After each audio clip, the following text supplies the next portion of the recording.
to the Parents at Work podcast, a podcast for parents who want to succeed at work while also raising children. My name is Lori Mihalich-Levin, and I'm joining you today from sunny, almost springy Washington, D.C. I'm a healthcare lawyer, founder of a program called Mindful Return that helps employers retain their new parent top talent. And I'm mama to two wonderful redheaded boys. They are ages 10 and 12 at this point. I'm joined today by my co-host and wonderful husband, Jason Levin. Hello, Jason. Thank you, Lori Mihalich-Levin, my amazing co-host and amazing wife. It is a pleasure to be here. The sun is shining in Washington, D.C. We had a very nice weekend. Our boys who are 10 and 12 are having their activities between baseball and track, and it's all good. I am the founder of Ready, Set, Launch LLC, where I'm a speaker, trainer, and coach. I advise executives on how to grow their professional services practices and make intentional career transitions. My debut book, Relationships to Infinity, The Art and Science of Keeping in Touch, is available on Amazon and wherever you find books online.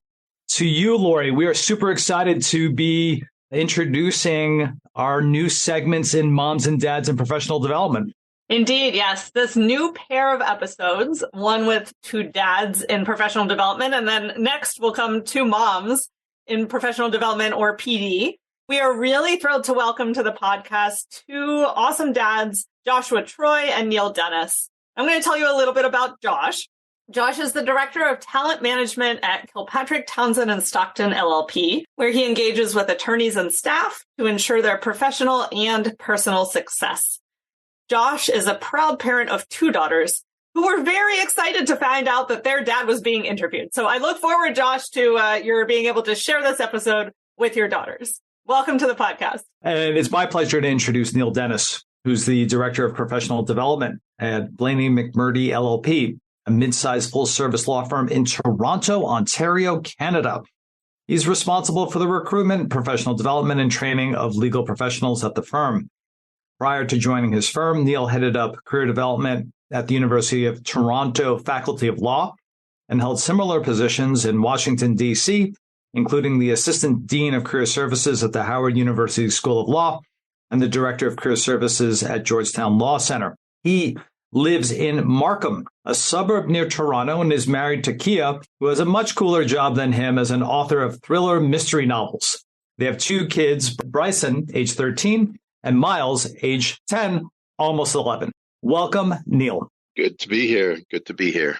Awesome. Well, thank you, Josh and Neil, for joining us today. Josh, let's start with you. We like to ask our guests to tell us at the beginning of the podcast a little bit about your own personal working parent story. So walk us through that, please. Thank you so much for having me. Really thrilled to be here and share a little bit about my experience. And so I am a working parent, and it's a partnership with my wife, who is also a working parent. We have spent the last several years, certainly as my oldest daughter is now almost 6, trying to figure out and navigate a routine and schedule that works for both of us, that allows us to take care of the kids, that allows us to be both professionally successful and then also to be personally satisfied. Awesome, Josh. And how old is your other child? You have a 6-year-old or an almost 6-year-old? And almost 6-year-old and a 4-year-old. So and a 4-year-old. Great. Yeah. And sort of what role were you in whenever you became a dad? And how did that personal and professional identity transition that happens at that juncture when you become a parent go for you? So I was working in professional development at the time, also at a law firm. I had been very aware of different aspects of policies and sort of challenges and opportunities that come with being a parent in a law firm. But until I experienced it myself, obviously it changed my perspective on it. It's a little bit of a funny story, because I vividly can tell you exactly the context in which my oldest daughter was born, because I had been planning for over a year a business development training program for women partners at the firm. And we had planned it for the middle of June. And it was about 3 weeks before my wife's due date. And it was just traveling from New York to Philadelphia. But out of an abundance of caution, just didn't want to leave. And my wife literally went into labor the night before the program was scheduled to begin. It was easy for me to always know the anniversary of that program and also the timing of my daughter's birth. But I think in that moment, I was immediately confronted of some of the challenges between being a working parent certainly being a working parent in professional development. Well, it's a good thing you had planned not to go. Yeah, 3 weeks is that window when things might start to happen. And I love that it was a women's professional development event when your daughter arrived on the scene. That's awesome. Neil, over to you. Can you tell us a little bit about your own working parent story? Own working parent story. How did it all begin? My wife, Kia, and I met in New York through a mutual friend. We were both working at law firms at the time, and Kia decided that she wanted to go back to Maryland, where she's from. I decided that my friends just weren't as important to me as she was. They're very important, but not as much as Kia. You don't want to let go of someone like that in your life. From there, we moved into a house together in Springfield, Maryland, because I refused to move into an apartment outside of New York. We got married and we had 2 kids. After then, I remember distinctly that, our first kid, Bryson, at the time I was just transitioning into this new industry of career development. This is when I was actually interviewing for the position at Georgetown. I was also interviewing at other places too, but I remember this distinctly. I was also interviewing for the Securities Exchange Commission because I was thinking maybe I'll do government stuff too. And, literally like 5 minutes before I was about to go into the interview, Kia called me up and she's like, "Oh yeah, we're inducing today." I was like, "Really? Surprise. 5 minutes before I'm about to go into this thing?" So yeah, I didn't get that job. I was kind of a little bit rattled. It wasn't her fault. I'm glad that I knew, but I was kind of like going through the motions at that point. Yeah, you both have very noteworthy birth stories here that tie directly to career. And yes, it's important to note that the work-life integration of a working parent can begin even before the baby arrives on the scene. Neil, I want to stick with you for a minute. I appreciated your talking about transitioning sort of into career development, into professional development. Before I ask a question about being a parent in that field, I'm curious if you can tell us just a little bit about the field of professional development. And it's not usually you go to college and say, "I'm going to major in PD." What is it to you, and how did you come to get interested in that as your professional path? Yeah, I mean, it can be a couple things in the different countries that I've lived in.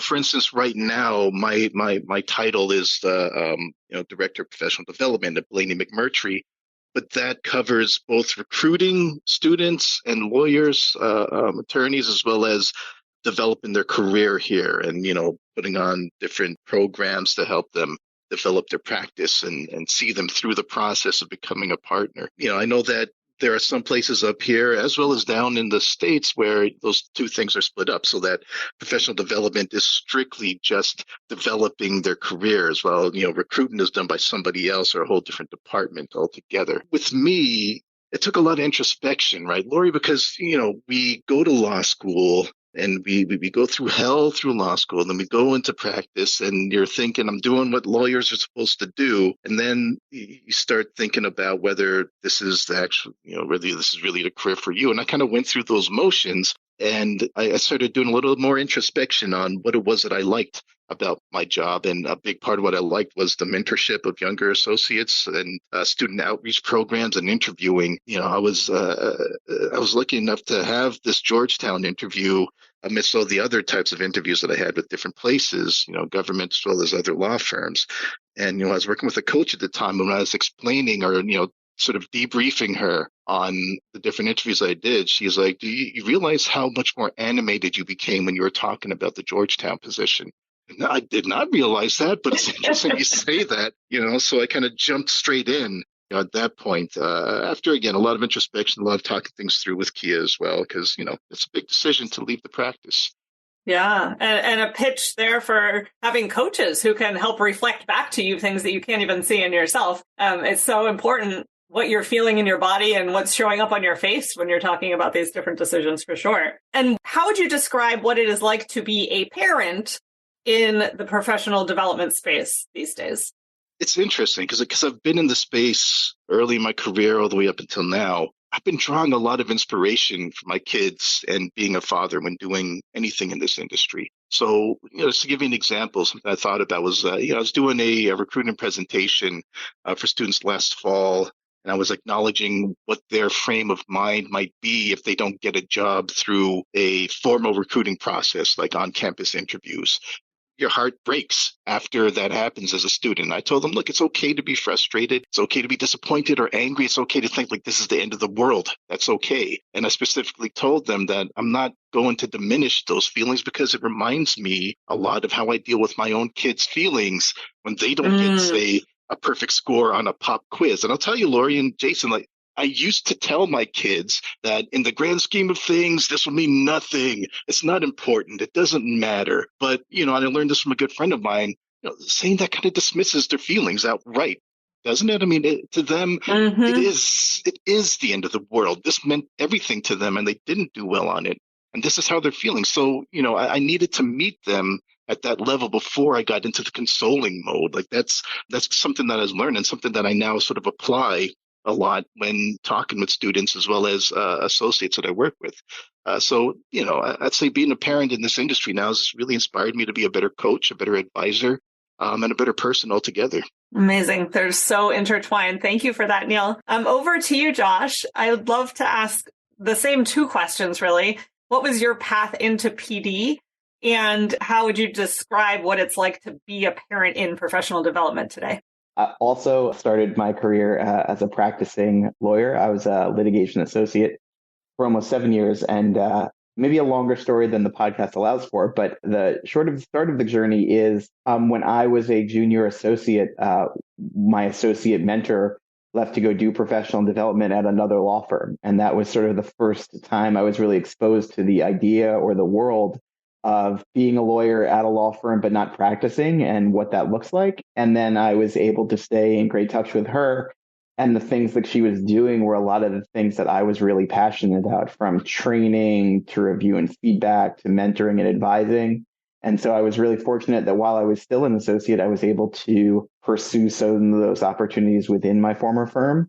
And then as I got more senior, I just got to a point where I realized like I'd like to devote myself to this full time. So I actually took vacation and went to NALP's Professional Development Institute and just immersed myself in the world of it for 72 hours, meeting a whole bunch of really talented people who were thoughtful about aspects of professional development and talent management in ways that maybe I had never been, and recognizing that this was 100% for me and what I wanted to be doing. And then I went about trying to pursue a position in it full time, networking with a lot of the people who I met at that conference. But as I think about it, and the point is like, what's the through line? And I go back to, as an undergraduate at Brown University, I planned freshman orientation for 2 years.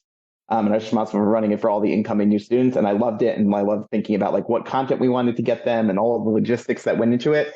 And I now like think back on that experience and I was like, oh, okay, I didn't realize that could be a career when I was doing it. And now I realize that, it can be. Yeah, you can get paid for it. Exactly. I love, first of all, acknowledging that people can model paths for us that we can follow and draw inspiration from. I love that about your associate mentor. And I just have to say that I think conference going is so important. And I believe you and I first met one another at PDI, the Professional Development Institute that you referred to. So just a plug for getting out there and actually meeting people in an industry that you're excited about, because going to the conference will give you tons of people who all have different perspectives on it. How about being a parent, Josh, in PD? Yeah, I think being a parent in PD is wonderful in that it sort of gives me a new perspective on a lot of the things that I'm trying to accomplish from a PD and talent management perspective, which is to say that parenting, training, and development are client responsibilities. They're all things that sort of add value to our lives, but also take up time. And trying to navigate won't use the word balance, but trying to navigate the ratio between each one of those three things is something that I deal with as a parent in professional development, and then offer guidance to others as I am helping them with their own professional development and parenting journeys. Both take up time and they both add value for sure. Very well put, Josh. Over to you, Jason, for our next questions. What I'm really enjoying from Neil's point of view is the introspection, the notion that asking oneself questions about what you like, what you don't like, and really leaning into things that you find interesting professionally, as well as talking about meeting people where they're at. I mean, that's it's such a refreshing and wonderful evolution as you think about how you interact with your kids, how you interact with the people that you work with. And then, Josh, as you're watching others that you're working with go into those fields, and then you're keeping in touch with them, which is a topic that's near and dear to my heart. But then like really leaning into engaging with folks like at now PDI to be able to say, are these my people or not? And then even going back to when you were planning freshman orientation, and as someone who was active in student government in college, that's fantastic. So I want to stick with Josh for a second. No doubt that when you become a parent, your workplace is really important in having a level of support as you're becoming a parent. And for both of you, it's you have two kids. Josh, I'm curious, what workplace supports did you find particularly helpful when you became a working parent? I did some thinking about this in advance, and it was hard for me to necessarily maybe single it down to one, but the one I kept coming back to was backup care through, and both of my current firm, Kilpatrick Townsend, and my former firm offered that through Bright Horizons. It just became such a powerful resource for us in terms of either one of the kids was sick, or school was closed down, or it was a vacation, and it was not one of those times where both my wife and I could be off. Right, we have days where both of us needed to be working. And so the availability of having a firm provided benefit that allowed for either drop-off care at no cost or in-home care with a nominal copay was just so important, especially, when my youngest turned one right at the start of the pandemic. So, the 2017, 2018, 2019, it was two kids under 2. And then really the resource and support to help figure out work and childcare at that stage of life was just so critical. Wow. I hear you on the backup care. When Lori was at her firm, that's something that we really enjoyed. But it didn't dawn on me that, your daughters are now 4 and 6, and that you actually had them younger while we were all locked down. Oh, my gosh. That was an experience. That we're still learning things from and figuring out what that means towards long-term development. But yeah, it really being able to be at a firm and my wife to be at a company that just really supported us during that window, because they were both at that age where they could not be left alone. It was impossible for us to be separate from them. So I remember especially those first 6-7 months, and it just being a lot of time shifting, that dividing up the day so that we were trying to work in 3 or 4 hour blocks so that we could each get some concentrated windows of time to do work. And that was something, as maybe goes to sort of one of the broader lessons, is like, that's something we only picked out via trial and error, right? I think we had some ideas when this came out, like, should we do an hour on and an hour off? Should we do like a day on or a day off? And I think we just tried to figure out something that sort of made the days and the whole week as manageable as possible, while, providing sort of care for our kids. Oh, I just want to jump in really quickly on backup care and just say that you should check in to see if your employer offers any backup care options. I was at a firm for approximately 18 months at one point before I knew that there was a backup care option available. And so, definitely put the inquiry out if you're not sure whether the benefit exists. The other thing I want to say is that we have a great blog post on the Mindful Return blog related to how to actually go about using backup care and how to make it work effectively for you. So I'll make sure that we drop that into the show notes. Back over to you, Jason. Lori, I'm sorry, not to interrupt the transfer back to Jason. Yeah. If I could just add a couple points on that, were just like things that I've gone through my own experience with it. Yeah. That I now share with associates as I start working with them, which is to say, like, first of all, you're right, 100% know and ask about your firm's benefits, because I know a number of firms also provide additional backup care during the first year after the child is born. So that's sort of just a greater number when there may be a greater need. But then also, whatever it's through, and I know Bright Horizons from my experience, but it's like, do the paperwork in advance. Even if you think there's no chance that you really want backup care, fill out the paperwork, get the medical forms completed, answer the allergy questions, make sure you have your kids' doctor's notes, whatever's necessary, because when the time comes up when you need it, you don't want to be scrambling for all of that paperwork. So from my own experience, like, get it done up front. And then this way, when the need comes up, you can just click the buttons and put in the request and not worry about all the additional documentation. That is a brilliant tip. Yes, Josh, I hear you on that. No, I love it. I absolutely love it. I totally agree. The amount and the paperwork is pretty significant, but once you actually do get it done, it's really worthwhile. So staying with you, Josh, what workplace supports didn't you have, but you think other parents might benefit from with a little bit of reflection? And Jason, I'm not just playing to you because it's a relationship question, but I do think one of the things that really is helpful is just connecting parents with other parents. And I think with recognizing my bias in place, that I think parents are often their best resource for each other. I can think of a number of times, I was involved in starting parents networking and affinity group. And, even just being able to go to that group and say like, hey, what do you recommend for a kid's scissors? So I don't have to dig around through 13 different articles ranking the top 5 child scissors out there. Just going to other people who are parents and knowing what their recommendations are. And sort of it works on a national level for things like, scissors, which is apparently what I'm focused on today, or local questions like, you get to the point where you're looking for babysitters or you're figuring out preschool versus a nanny versus, certain educational opportunities versus after school programs, just being able to have that network of people to reach out to. So anything that can be put into place to help connect parents with other parents, I think is so valuable. Yeah, I mean, the whole, you have your pack, you have your community, you have other people that are going through this as well. And if your organization does have a parent group, it's just so useful to be able to bounce those ideas. And I hear you. You mentioned babysitters. Like in our couple, I'm the one that owns the babysitting bench, and I see it as a baseball farm system: single A, double A, triple A, and majors, and having different babysitters along the way so that you have that level of care. So, Josh, some really, really great insights. Neil, I want to turn back to you. I want to get your thoughts on what workplace supports did you find helpful as you became a working parent? Yeah, Jason, I don't remember, or, I wasn't, I didn't have Josh advise me at the time to see if we had some kind of backup care or anything like that at Georgetown. But, I was at Georgetown at the time when we had our kid, our first one. And I think about the people that I worked with as being a resource in itself. I had an amazing boss who's really supportive of, maybe even dialing back some responsibilities if I needed the time off. I had coworkers who were also parents, even those who weren't, who were very understanding about, I need to run out for an emergency, or my kid has pink eye. I got to pull him out of daycare now and the whole day is ruined. But they were quick to take one of my students for counseling. Can you see this person? Sure. There was no question. And they were so supportive. So being a part of a team and having a boss at top who really understands sort of what's going on with you, I think is huge.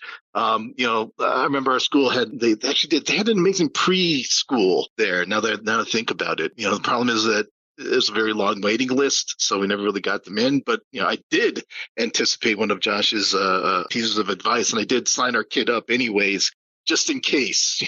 We were doing that, and I did my best to try to get to know the person who runs it too. But didn't work out, so we had to go elsewhere. In retrospect, I should probably have used more of any kind of formalized parental leave options that it offered. But like I said, this is my first one. This is the first time I was foraying into this industry as well. So what did I do? I decided to just burn the candle at both ends.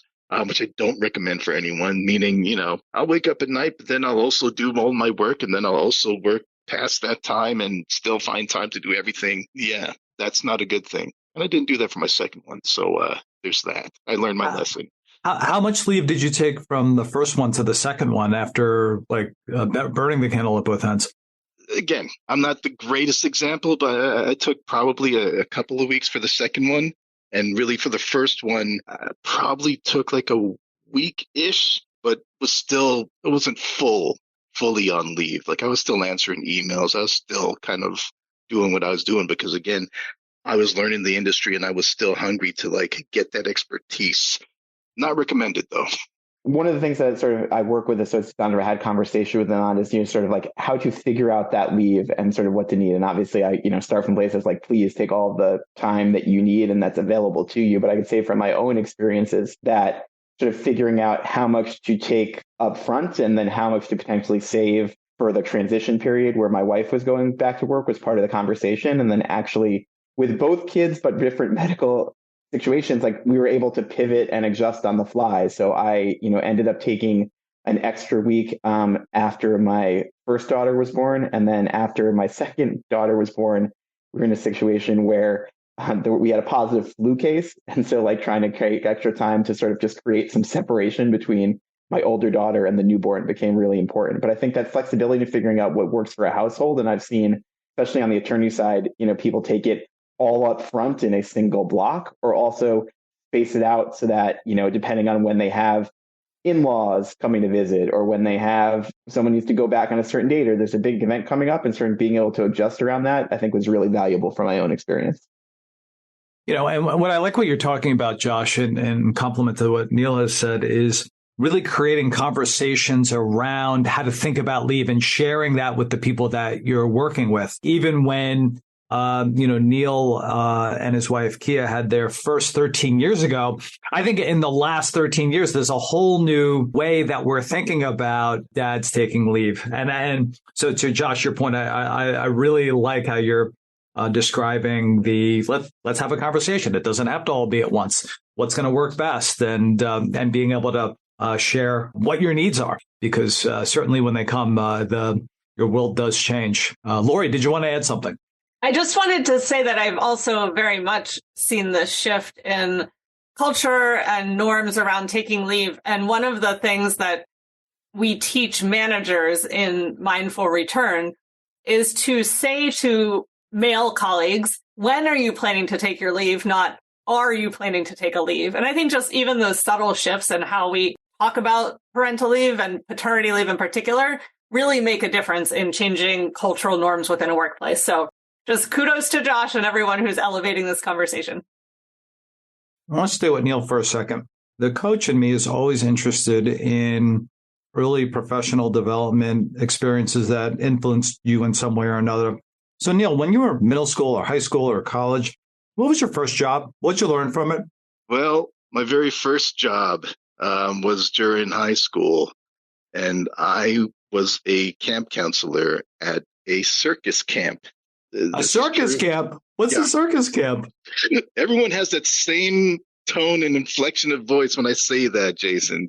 So, circus camp is basically, it was a camp for kids anywhere from ages like 6 to 12. It was an outdoor day camp where we'd have like a flying trapeze, we'd have like a mini still trapeze, we'd have jugglers, we'd have, a little tightrope thing that they could use, and just all this like circus stuff. And I was a camp counselor there. And, I think that really, it adds to sort of the person that I am in terms of someone who enjoyed the counseling aspect and enjoyed leading kids or leading those who were younger than me. It was, I still kind of do it up to today. And even after then, when I was, after I'd graduated from university, from college, I was a job developer for a government agency, meaning that I helped youth find jobs.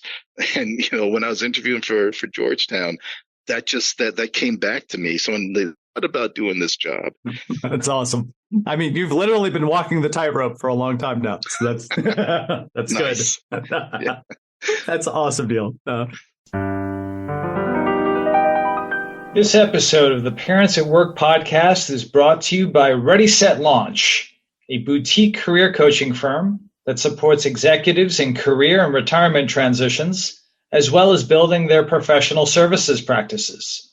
I'm Jason Levin, and I've been supporting executives achieving their goals in the private, public, and nonprofit sectors for the past 10 years. Based on those experiences, I decided to write a book called Relationships to Infinity: The Art and Science of Keeping in Touch. We say keep in touch, but we struggle to do so. I wrote this book so that my readers could have proven research-based tactics to keep in touch and reap all the benefits. I'm excited about this book, and I know that you will too. Head over to readysetlaunch.net or connect with me on LinkedIn to learn more about the book. Be happy to learn more about your goals and your organization and how there might be a fit. Again, head over to readysetlaunch.net to get back in touch. Now, back to our episode. Wow, I could go down a total rabbit hole, but that's a really great experience. We'll stay out of the circus for now. Yes. We'll stay out of the circus, even though we're probably living in our own circuses with our kids at home. Josh, the same question. What was your first job? What did you learn from it? My first job was also as a camp counselor, but it wasn't as a circus camp. And now I feel like I was just missing out. I'm like retroactively disappointed with the experience. But as a camp counselor, I think, one of the biggest lessons I learned is just like scheduling time. And I think everything that comes with that is that, we were always had to be going from one activity to another activity. And then you realize that, especially when you're dealing with a group of younger kids, like people move at very different rates, not just their walking speed, but also just like getting dressed, getting ready for swim, getting dried off after swim, like eating their lunch, and sort of being able to maintain a whole schedule while recognizing that there were a lot of individualized needs as part of that. That's awesome. How old were the kids that you were a camp counselor for? The ages ranged, but they were sort of in that elementary school range with a lot of kids that I was working with. And I hear you on scheduling. And it's funny that both Neil, you, and I was a camp counselor also in high school. And it was amazing how long it took for somebody to get changed into their bathing suit. All the camp's counselors apparently go on to become career coaches. There we go. We can spot them a mile away. Yeah, I guess if you could make it through a summer camp experience, I guess a lot of things seem easier by comparison. We love talking about translatable skills, and Jason started with us in terms of looking back at your work history. If you can fast forward to today, and maybe we'll start with you, Josh, what skills do you think that you have gained through parenthood specifically that are helpful to you in your professional development role? Patience is certainly one of them. Yes. I think that every parent sort of learns that one way or another, as I described it. But I think one of the other skills, especially, my wife and I still just actually gave this advice to a new parent the other day, which is even when things seem bad, it's a phase within reason, right? And I don't want to overly generalize because obviously there's some things that are really extreme on either one of those ends, but especially when it comes to parenting, I remember those times where one of my daughters just like stopped eating from the bottle or just like wouldn't go to sleep without having a crib like aggressively rocked. And it just seemed like I'm never getting another slice to eat again, or she's never going to eat, we're just going to, be nursing for the rest of our lives. For our lives, I mean, my wife's. But, you sort of recognize that like, okay, there will be an endpoint. There will be a time where this is done. And Lori, I don't remember if this was your session or not, but I may have been one of the social sessions where, got to know each other. But I was at a parent-focused session at a conference, and it may have been the PDC's Professional Development Consortium, summer conference. But a parent was talking. It's like they had this fear that their kid would never have teeth. That for their child was over 1 and still had not gotten their first tooth, and they just like another parent gave them the advice is you don't see toothless children walking around, right? Like at some point, Yes. At some point they get teeth, and you sort of like that as a comfort, right? Like recognizing that the end point is in sight. Yes, absolutely. Everything is a season, and you brought back so many memories around the bottle struggles. We also had a child who would not take a bottle, and gosh, I think we bought like 30 bottles from My Baby to try to figure out what the problem. It was exactly. Yes, I remember that. The stories we tell ourselves and the narratives too around what our role is in this. And, my own story was, oh my gosh, if my baby can't eat, then I'm going to starve him. And my going back to work is starving my child. And, it's easy to fall into those loops, but it's good to remember to talk to parents who have been through it, who can often pause and say, wow, I barely even remember that anymore. It's really true. And I think parent to parent, one of the other pieces of advice that really came out of it is, I think sometimes I have to fight my professional development talent background when it comes to being a parent, because I think sometimes like I'm looking for a solution, and sometimes it's not a solution based parenting issue. It's you just have to, embrace the moment and sort of figure out how to get through it. But it's not about solving the problem. Yeah, and that's hard to sit with sometimes. We tend to be fixers. Thank you, Josh. Over to you, Neil. What skills do you think that you've gained through parenthood that are also really helpful in your professional development role? Having some of that empathy, as I was discussing before with that example, just in terms of being able to put myself in the place of where other people are and, being able to meet them at where they are in terms of emotion. I mean, I do that every day with our kids, really. But I think the other thing is kind of dealing with stress, dealing with learning how to go with the flow, especially with my second one. If I heard my kid fall or something, or if I heard a big bang, I would be running over there immediately, be like, what's going on? What happened? But since then, I've really kind of mellowed out. And if I hear something fall, I'm just yelling out, you okay? good. And then that's it. That's all I need for it, right? But it adds to what my approach is now when dealing with the stresses of my job or talking with other lawyers here, other attorneys, and the challenges that they're facing. I've been told that I have a very sort of mellow, laid back type of approach when it comes to coaching or advising or just listening, period. I attribute that a lot to my kids. I'll tell you one quick story. I figured out that when we moved from one house to the next, the biggest thing to me was just don't touch my TV. When we first had, when we had our first son, the thing I did was get those baby fences. I just quartered off the TV like that. You can ask Kia. It was right. Like that's the first thing I did. Don't touch the TV. But when we moved, the TV was on the ground. My kids started like touching the screen and everything. And I freaked out. It's like, don't touch the TV. I raised my voice and, I stopped for a minute and I was like, I need to take a walk. And I was like, there's no reason, there's no reason for that. And it just kind of, again, it triggered a lot of introspection in me and how I react to things.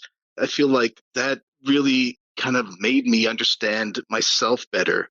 And now this allows me to, approach all of these issues that people have with, a lot more empathy, a lot more calmness as well. Even though, there's stress and things that I do, there's stress in every job that everyone has. I think, again, my kids just make me better.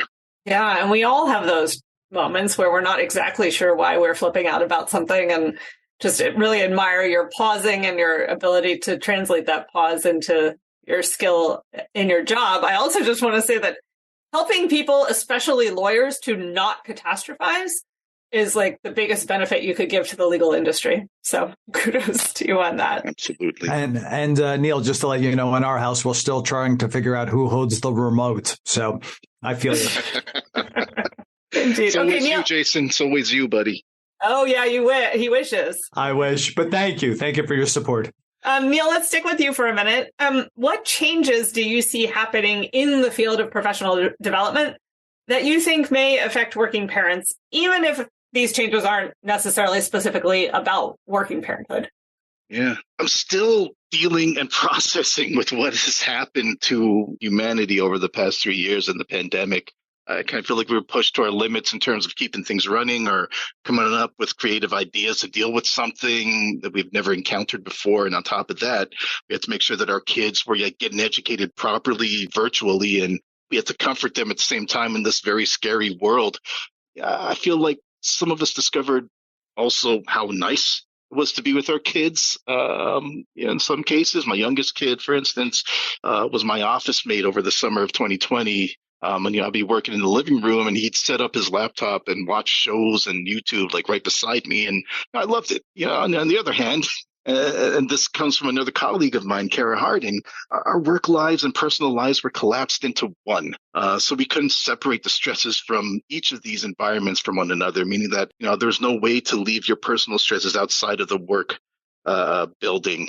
There's no way to leave the work stresses outside of your home.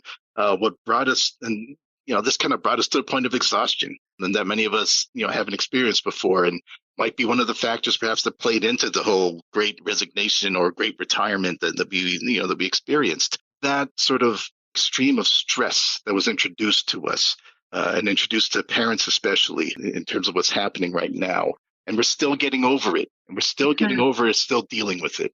Such an important reminder that it's going to have these long-lasting effects on us and on our own career and personal and professional development. And it's not that we flipped a switch and suddenly the pandemic's over and we're all fine. Thank you for that, Neil. Over to you, Josh. What changes do you see happening in PD that also happen to be affecting working parents? I think for me, one of the things is just the flexibility or adaptability, that it's not necessarily a one-size-fits-all model. And I think, especially in the law firm setting where I operate, which is to say that career paths take different directions. And now we have alternative work arrangements and alternative titles and a recognition that some people may be with the organization for upwards of 30 years. And for some people, it may be shorter than that, but recognizing that even for people who are with the organization for 30 years, their needs at different point in time are going to change. And certainly as a parent, your needs at different points in time will change. I'm sort of living the younger end of that experience, but right now, recognizing that as the kids get older, it may be flexibility around attending a sporting event or attending a school play. And, all of those things that I think now is law firms especially are now more adaptable to incorporating into the lives of both their attorneys and their professional staff. Awesome. Thank you, Josh. In the interest of time, I'm going to pass this back to Jason to get us over our final wrap-up questions here. Yeah, and before I do the final wrap-up question, I really like how Josh is talking about how career paths are flexible and that there is no one size that fits all. It's really identifying what people need and how an organization can retain them based on what that person actually needs. And then what Neil was talking about, we just went through a trauma level event in the last 3 years and that it was stressful. Even though we're in a post-lockdown world, we're still trying to figure it out. So I love both of your perspectives. I want to go back to Neil. Last 3 questions, lightning round. What's your number one best piece of advice for navigating life as a working parent? Number one book, number one piece of technology. All right. Well, look, I'm not a huge reader, but I'm going to throw it out there. So my favorite book is Relationships to Infinity. Jason, you can cut my check. Cut my check whenever you're ready. But great book. Technology, I'm not like a huge technology person. Like there's no app that made my life, really simple recently. I think that just the evolution of technology and how our offices are now able to function remotely. We've beefed up everything from the Citrix systems to everything. So it's much easier now to work from home. I think that in itself is great. Zoom is amazing. But in terms of, my one piece of advice, here it is. So in my opinion, take the time to be in the present with your family.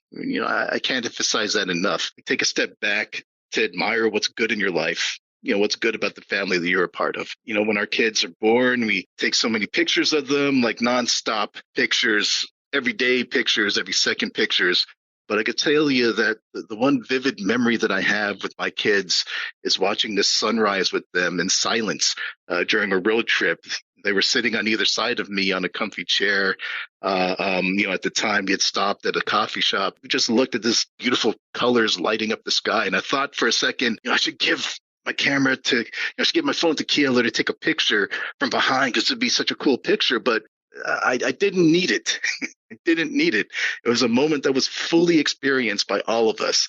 And, my kids have even brought it up. Hey, Dad, remember the sunrise? And I'd be like, yeah, you remember it too, huh? So there's nothing like it. I wish you and everyone else listening similar moments, but take it in. Neil, that's great advice, celebrating the moment and being present. And I love your sunrise story. I feel the sun coming on me now. That's beautiful. Well said. Well said. Josh, on to you. I'll sort of build off of Neil's because I think the number one advice is largely the same, which is make sure to make time for yourself alone and then also make time for yourself with your significant others. And I think that just is really important. I think it just leads to a more rewarding experience overall and sort of allows you to prioritize yourself first every so often. And then sometimes that's really hard to do as a parent, but giving yourself the grace to allow yourself to prioritize yourself, I think is really important. Number one piece of technology in my whole household, it's a shared electronic family calendar. The scheduling is dynamic and only is getting more expansive as my oldest gets into school and all the things that come with that. So having a shared calendar where my wife and I can both mark off the kids' stuff, our stuff, work stuff, personal stuff, family stuff in a single place is really valuable. And then the books, I sort of took this in a different direction, which is I love the Questionnaires book series by Andrea Beatty. And I guess I recommend that because as a parent, especially when you're reading to your kids, having books that you can also enjoy as a parent is incredibly valuable. So I love that book series. Can you say the name one more time, Josh, of the book series? Sure. It's the Questionnaires book series, and the author is Andrea Beatty. Some of the books are Iggy Peck, Architect, Rosie Revere, Engineer, Ada Twist, Scientist, which they then made into a Netflix TV show. So there's now like a cartoon that ties into it all that has the characters in it. But it's a a series of books about different students in a class. And we got it very early on after my oldest daughter was born. And so we made up background stories for a number of the other students in class before the actual other books started coming out. So it's sort of been fun for us as a family to see this evolve over time. I can see the career development hat sort of playing into the reading that you're doing for your child, too. I can't get away from it. Yeah. Jason, anything you want to say in conclusion? I am just so happy that Josh and Neil spent some time with us today. Wonderful insights, wonderful perspectives. And I love how both your personal experiences have truly translated into your professional world. And now you're bringing back into your personal world. So thank you both. Yes, thank you for being here, Josh. Thank you for being here, Neil. This has been so much fun. For those of you who are listening, we hope that you'll join us back again for our next episode, which will feature two moms in the professional development space. Also, if you enjoyed this episode and if the podcast means something to you, we would ask that you, first of all, share it with a friend or colleague who might be in the professional development or learning and development space.